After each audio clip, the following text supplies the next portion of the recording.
Titlen og overskriften på udstillingen her på Galleri Art for Future er mellem virkelighed og illusion, eller mellem illusion og virkelighed, og skildrer egentlig meget godt det, jeg forsøger at fortælle i mine malerier. Jeg maler figurativt, realistisk, næsten fotografisk, ofte med en snert af noget surreelt, og ofte med et glimt i øjet.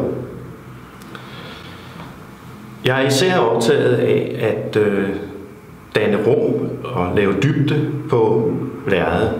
En 3D-effekt, som især bliver brugt i det, der hedder trompe-l'œil.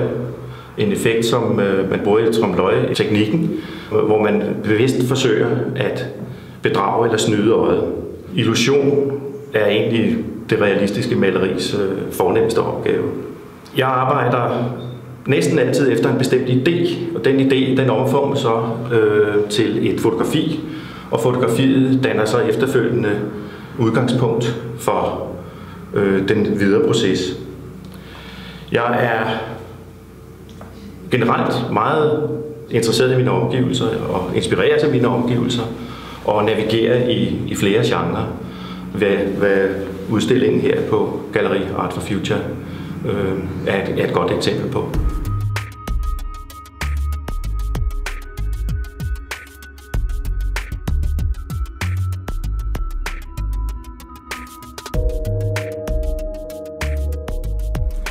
Billedet her er en kommentar til den lille regerings daværende planer om at skrotte fotovognene, de politiets nyindkøbte fotovogne, til fordel for at opsætte flere stærekasser.